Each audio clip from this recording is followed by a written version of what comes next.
Baik sahabat-sahabat semua, selamat datang di modul 7 ya dalam kelas online strategi mengatasi digital distraction peserta didik bersama kelasdesya.com.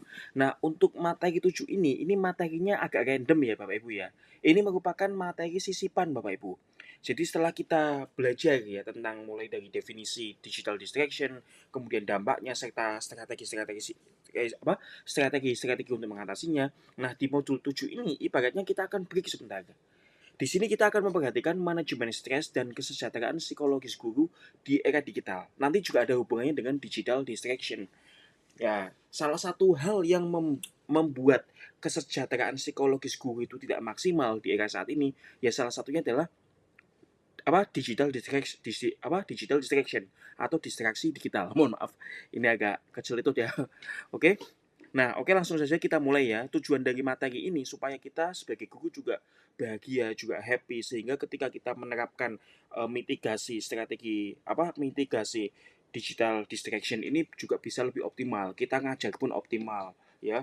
Kita performa saat mendidik juga maksimal gitu ya. Oke, kita bahas dulu ini tantangan guru di era digital. Apalagi saat ini ya, di era saat inilah di Indonesia tentunya beban kerja itu tinggi Bapak Ibu ya. Ya. Soalnya apa? Ya tugas administrasi banyak itu ya. Nah, kemudian juga adanya tekanan teknologi. Kita harus diminta untuk selalu up to date dengan perkembangan saat ini. Mau nggak mau, suka nggak suka harus up to date.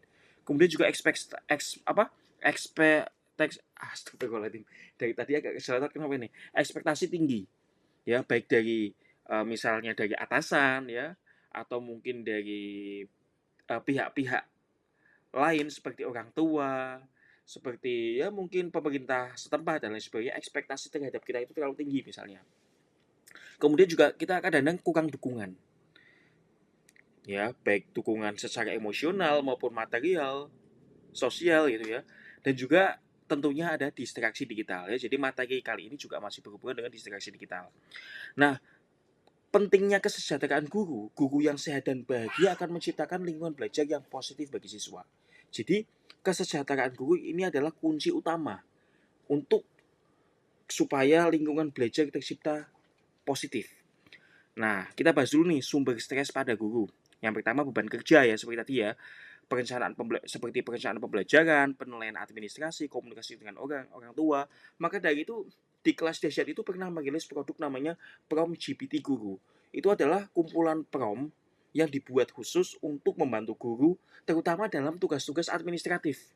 Ya, kita di sini memanfaatkan AI karena prinsip kami guru itu tidak akan tergantikan oleh AI, tapi guru yang tidak memanfaatkan AI lama-lama akan tergantikan, akan tersingkirkan. Oleh karena itu, kami mengajak para guru untuk memanfaatkan AI semaksimal mungkin. Lawang peserta didik kita saja sudah paham AI kok. Bisa nggak bikin gambar pakai AI, bisa bikin tulisan pakai AI. Ya kita guru juga harus paham soal AI dan kita harus menggunakan AI. Itu ya intinya gitu. Nah, kemudian tekanan teknologi, misalnya tekanan dengan teknologi baru, tuntutan untuk terus belajar, ya webinar, dan lain sebagainya gitu ya. Kemudian ekspektasi tinggi ya, dari siswa, orang tua, kepala sekolah, dan masyarakat.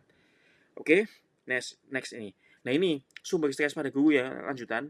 Seperti yang dibahas di awal, itu adanya kurang dukungan ya.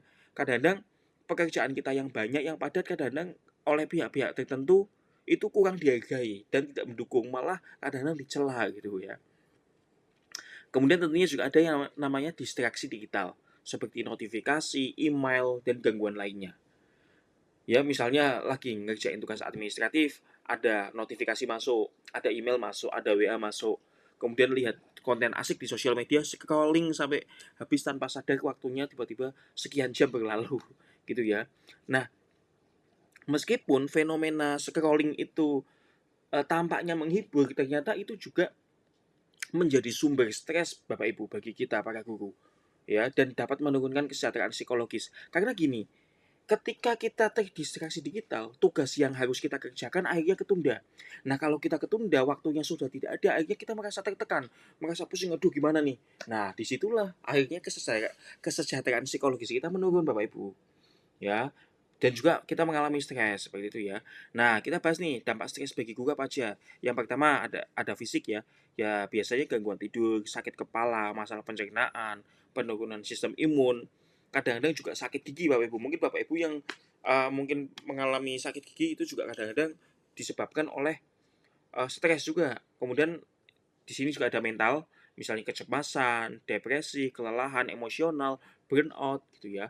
Kemudian tentu juga berdampak pada kinerja, misalnya menurunnya motivasi, kreativitas, produktivitas, dan kualitas interaksi, baik dengan siswa, sesama rekan guru, maupun dengan orang tua.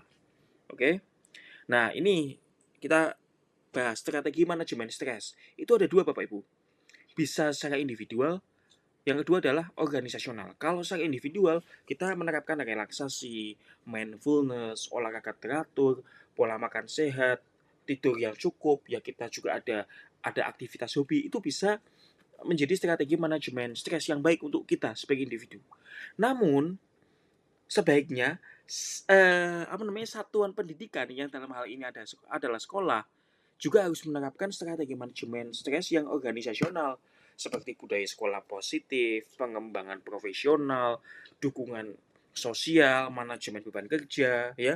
Ada kebijakan-kebijakan tertentu intinya yang mendukung guru supaya tidak terlalu stres, supaya tidak gampang stres gitu Bapak Ibu. Oke? Nah, kemudian self care dan keseimbangan hidup ya. Jadi self care merawat diri sendiri secara fisik, mental dan emosional. Kita wajib menerapkan hal itu Bapak Ibu. Jangan sampai kita mengabaikan self care ini. Kita harus menjaga diri kita, harus menjaga fisik kita, harus menjaga mental kita untuk tetap sehat, tetap waras gitu ya, dan menjadi emosional kita tetap baik, tetap bahagia gitu. Nah, kemudian juga keseimbangan hidup Bapak Ibu, life balance. Ya, menjaga keseimbangan antara kehidupan pribadi dan profesional.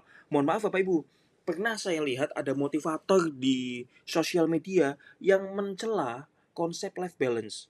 Bagi dia yang penting kerja, cari uang maksimal, biarin orang misalnya ngejar karir pada satu bidang.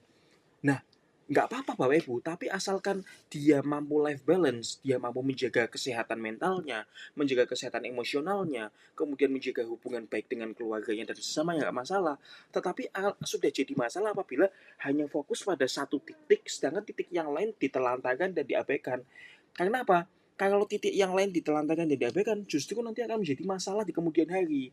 Misalnya ada orang nih kerja semaksimal mungkin, misalnya ada seorang guru atau ada seorang dosen misalnya kerja semaksimal mungkin dari pagi sampai sore full di kampus atau di sekolah. Waktu buat keluarga bisa dihitung paling sekian sekian jam lah dalam sehari. 1-2 jam itu.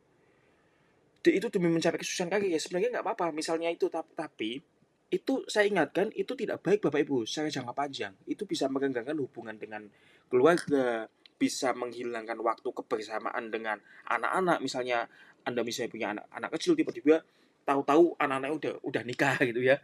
Jadi jangan gitu Bapak Ibu. Tetap meskipun ada satu titik di dalam kehidupan ini yang kita kejar, kita tetap harus menjaga life balance itu, ya. Jadi kalau ada yang mendengarkan, wah jangan life balance, ya itu jangan didengarkan, itu sesat itu. Meskipun pandangan hidup kita berbeda, saya rasa yang namanya life balance itu tetap penting lah, gitu. Karena dengan life balance, berbagai aspek dalam hidup ini bisa kita nikmati. Nah, penutup, ini kesimpulannya. Jadi kesejahteraan guru sangat penting untuk menciptakan lingkungan belajar yang positif. Nah, guru juga perlu menerapkan strategi manajemen stres dan menjaga keseimbangan hidup. Nah, kemudian juga sekolah, satuan pendidikan itu juga perlu menciptakan lingkungan kerja yang mendukung dan menyediakan sumber daya, memfasilitasi. Oke, demikian Bapak Ibu pembahasan di modul 7 ini. Semoga ini bisa menjadi refleksi ya Bapak Ibu ya supaya kita bisa tetap menjaga kesehatan mental kita, kesehatan emosional kita dan menjaga keseimbangan hidup kita antara kehidupan pribadi dan profesional. Sampai jumpa pada materi yang berikutnya. Salam bahagia.